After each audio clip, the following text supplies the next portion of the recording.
Officials in Brussels have been forced to admit what the rest of the world already knows. They missed it.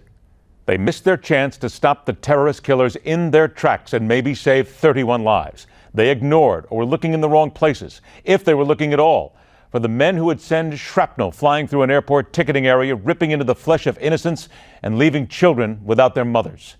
The admission is only one piece of a tragic puzzle, the one that proves how disjointed and badly prepared many European governments are to deal with this sort of nightmare, and how that lack of preparation and dedication winds its way around the world to places such as right here in America, who are often left just as ill-prepared by little fault of their own.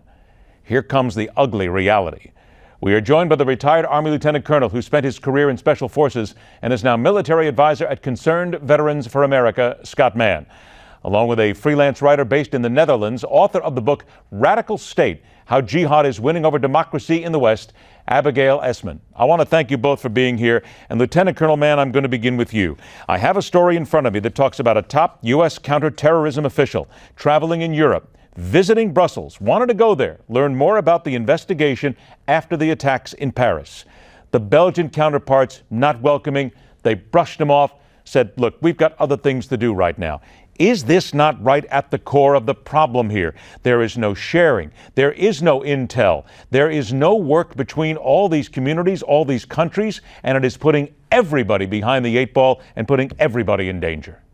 Yeah, absolutely, Ed. Thanks for having me on. Every time I hear you talk, I get fired up. And, you know, that's just an example. I saw it time and time again in Afghanistan under the multinational force that they called NATO or ISAF. There was no unity of effort. There was no consistency for missions. And frankly, this is just another example of it. But I'll tell you where my concern is, Ed. It's right here at home. If we don't pay attention to what's going over in Western Europe, our policies are exactly the same way. My nonprofit Mission America, we're pushing back on this right now. I mean, I'm sorry what happened in Western Europe, but we're actually pushing a contract to protectamerica.org to get our politicians busy right here, right now. Because guess what? If we don't, it's coming our way, I'm telling you. Is it fair to say then, working on what you just said, that we here in America, we are just as egotistical, our hubris is just as big as the people in Europe many times, because we always puff out our chests and go, don't worry about a thing, little boy, little girl, we've got everything covered right here. We got it all taken care of. That's still here, isn't it?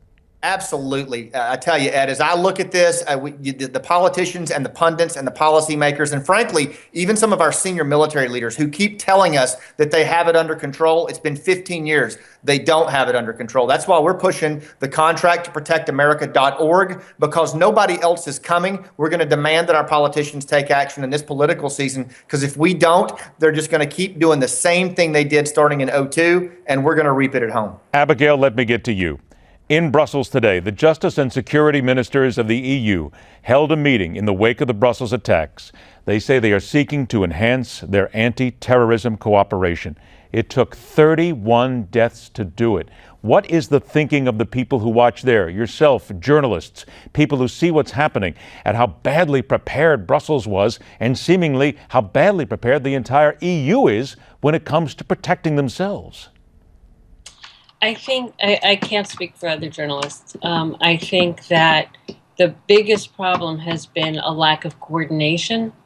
I have to say that the intelligence system in the Netherlands has generally been very good. They were the ones, however, who dropped the ball on this one. One of the Brussels terrorists actually was deported from Turkey and flown to the Netherlands. The Netherlands knew that he was coming. They understood that he was being sent here by Turkey. It doesn't seem, and I'm not sure, I haven't looked into this enough yet, but it doesn't seem that the Dutch bothered to ask why. Nor did they contact Brussels, or Belgium, and nor did Belgium contact the Netherlands. So there was a complete lack of communication here. When you have someone who was already a known criminal, who was being sent back from Turkey, probably because he was known to be dangerous. Well, I want to bring to your point here, this was in June 2015 and deported. They told the Belgian embassy about his deportation on July 14th, 2015. The Belgians released this individual, who was later identified as one of the airport bombers here.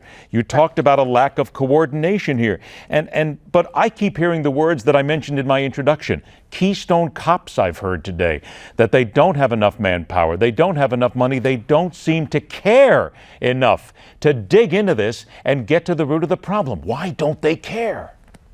You know, after 9/11, the general assumption in Europe was, well, it's America. It's about America. It's Americans and their hubris. It's America and the oil. It's America and whatever. And there was very little awareness that it actually had nothing to do with America, that it had to do with the West and Western ways and a clash of civilizations, so to speak. Europe did not want to see that. And even after the bombings in London, in Madrid, there was the sense that it won't happen here. And what I fear now is that America is looking at what's happening in Europe and saying it won't happen here. It will happen in America. It is happening in Europe. It will happen in other countries in Europe. I think the lack of preparedness has very much to do with the economy, as you suggested. You know, they weren't putting the money in. There was, you know, they're protective of their welfare state.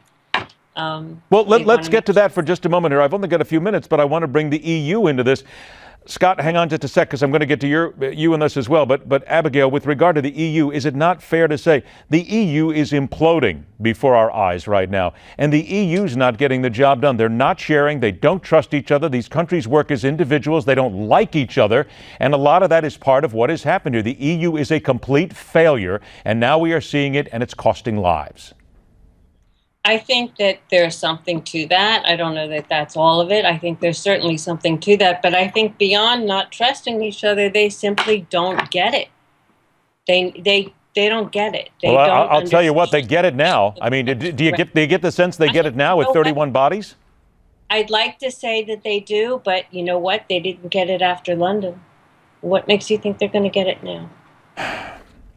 Lieutenant Colonel Mann, the intelligence does not work. Terrorists are crossing borders in Europe on a daily basis. The open borders, the union, the governments there. Do we now as America need to tell ourselves we have to question a number of times every stitch of intelligence that walks our way from Europe, because it's not going to be that good. They're not as good as what they think they are. They're not as good as we are. And what they do, what they miss, is not going to kill just 30 people over there, 31 people over there. It's going to kill 3,000 people here in America one day. Don't we have to come to that realization right away?